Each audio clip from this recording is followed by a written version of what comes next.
Le président Talon a donc formé son troisième gouvernement hier au thème d'une journée d'attente où supputation, spéculation et élucubration ont rivalisé avec la quiétude et l'impassibilité auxquelles le chef de l'État habitue désormais les Béninois. Dans le fond, on parlera à prime abord de réaménagement technique, donc un remaniement à étendue très limité. Mais ce qui est fondamentalement à retenir lorsqu'on scrute la qualité des hommes responsabilisés, c'est l'évidence même du choix de Maître Quenom, le nouveau ministre de la Justice, le presque siamois du professeur Diogbenou, dans la proximité juridique autour du président Talon. La surprise finalement vient de l'ailleurs, de l'entrée au gouvernement du professeur Benjamin Yasser Oumbati, qui hérite du portefeuille de la santé des mains du docteur Seydou Alassane, envoyé lui au ministère des infrastructures et travaux publics, boutant de fait dehors un Sier Koti qui, visiblement, a eu du mal à entrer dans le rythme à grande vitesse du système Talon. Symbole de ce rythme, la passation des charges qui s'est déroulée aussitôt la liste diffusée, dans la nuit d'hier, selon le format sobre de l'ère de la rupture. Tout un mécanisme huilé qui ne s'est accommodé d'aucun grain de sable et qui démontre combien les temps ont changé au Bénin. L'autre mécanisme huilé, c'est la désignation des nouveaux membres de la Cour constitutionnelle qui prêtent serment ce matin au palais de la Marina. Sans tambour ni trompette, sans cloche ni fanfare, les deux institutions ayant en charge de désigner les nouveaux membres ont manœuvré avec une maestria digne des maîtres de l'art, loin des tumultes perturbateurs, des pressions sordides. Le président Talon et le bureau de l'Assemblée nationale, à la manœuvre, ont passé cette étape sensible avec une telle sérénité et une célérité certaine qui tranche franchement et nettement avec des scénarios aussi rocambolesques qu'ubuesques des phases précédentes. En effet, le processus de désignation en 1993 des membres de la première mandature de la Cour constitutionnelle ne fut conclu qu'avec l'arbitrage in fine du Haut Conseil de la République, Parlement et Cour constitutionnelle de transition, suite au bras de fer ayant opposé le bureau de l'Assemblée nationale avec un certain maître Adrien Guidi à sa tête au président de la République d'alors, Nicéphore Dieudonné Soglo.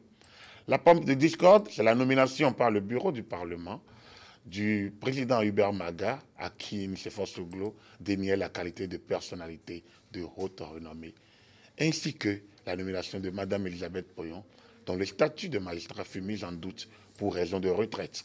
Il a donc fallu la décision 15DC du 16 mars 1993 pour départager les protagonistes. 5 ans plus tard, en 1998, c'est l'épique décision DCC 98-052 du 29 mai 1998 qui bouta loin de la deuxième mandature une Elisabeth Poyon, pourtant au firmament de sa gloire, auréolée de 5 années d'une vaillante présidence ponctuée de braves résistances aux velléités d'hégémonie développées par le chef de l'État d'alors. Son péché, donc le péché de Mme Poyon, sa gloire et les lauriers qui en découlaient. Le prétexte trouvé d'avoir été désignée cette fois-là en qualité de juriste de haut niveau, alors qu'elle y avait siégé sous le statut de magistrat. Les acteurs de la cabale, car c'en était une, 3 membres siégeants de la Cour constitutionnelle en fin de mandat, la plupart renouvelés, ne voulant plus exister sous l'ombre de l'encombrante égérie. Conséquence, l'ascension d'une conception Ouissou, débarquée manu militari du deuxième gouvernement de Kérékou II, moins d'un mois après y avoir été appelée. Elle remplace Mme Poyon aussi bien en qualité de membre qu'en celle de la présidente de l'institution. Le professeur Anzo Glele, souvent soupçonné d'avoir taillé la Constitution sur mesure et imaginé la Cour constitutionnelle à sa personnelle suffisance, dut se contenter du strampontin de président de la Haute Cour de justice. Si en 2003, la mise en place de la troisième mandature se déroule dans une certaine accalmie, tel ne fut pas le cas en 2008 et en 2013, notamment pour la quatrième et la cinquième mandature. En 2008, lors de la mise en place de la quatrième mandature, en effet, le problème n'était plus tant la qualité des membres nommés, le problème était plutôt une certaine prise de vitesse des forces politiques pro-gouvernementales au Parlement par le tandem Yahi-Nago, ouvrant ainsi la voie à la création des GIF, première fissure véritable dans la bâtisse du régime de changement.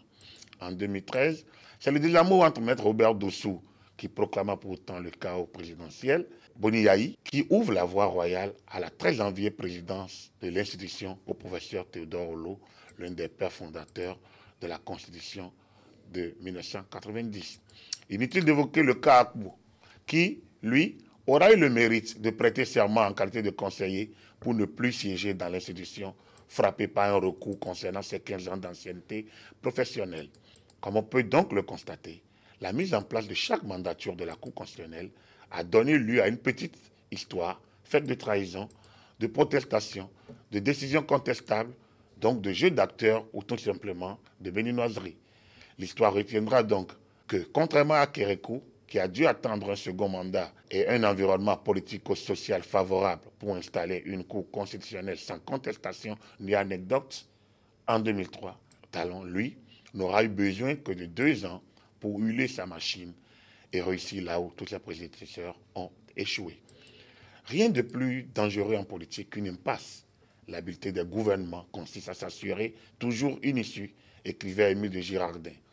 Le président Talon semble faire sienne cette pensée, sans doute convaincu, comme l'érudit Raymond Aron, que le choix en politique n'est pas entre le bien et le mal, mais entre le préférable et le détestable.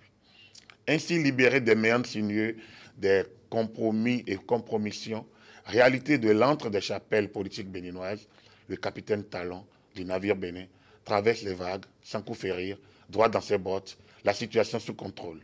Un vrai nouveau départ, une véritable rupture d'avec un passé si proche. Vivement que la Cour constitutionnelle capte le message afin que le vibe se fasse cher. Selon vous, malgré tous les tumultes dans le Bénin, qu'est-ce qui pourrait motiver, qu'est-ce qui rassure le président Tacite Talon pour qu'il puisse avancer avec une assurance à la limite déconcertante? Je pense la connaissance du pays. La connaissance du pays est un tempérament personnel qui fait qu'il n'est ébranlé par rien, je pense. Parce que, franchement, pour avoir commenté l'actualité, suivi l'actualité depuis plus de 20 ans, je pense que c'est pratiquement l'une des rares fois qu'on forme un gouvernement, qu'on désigne la Cour constitutionnelle et que ces manœuvres se fassent sans bruit, sans alliance, sans attaque, sans cassure de majorité, dans un calme. Peut-être que les gens ne sont pas totalement contents, mais ils ont du mal à l'exprimer. Et ça, déjà, c'est plus calme. Et je pense qu'il y a l'actif du pouvoir en place. Vous pensez qu'il ne sera pas victime de la béninoiserie comme ses prédécesseurs? Mais c'est un béninois, donc victime d'une béninoiserie de la part des béninois qu'il connaît si bien. Je pense qu'il les côtoie depuis quand même quelques années. Il n'est pas, c'est pas un intrus, c'est un connaisseur de la maison.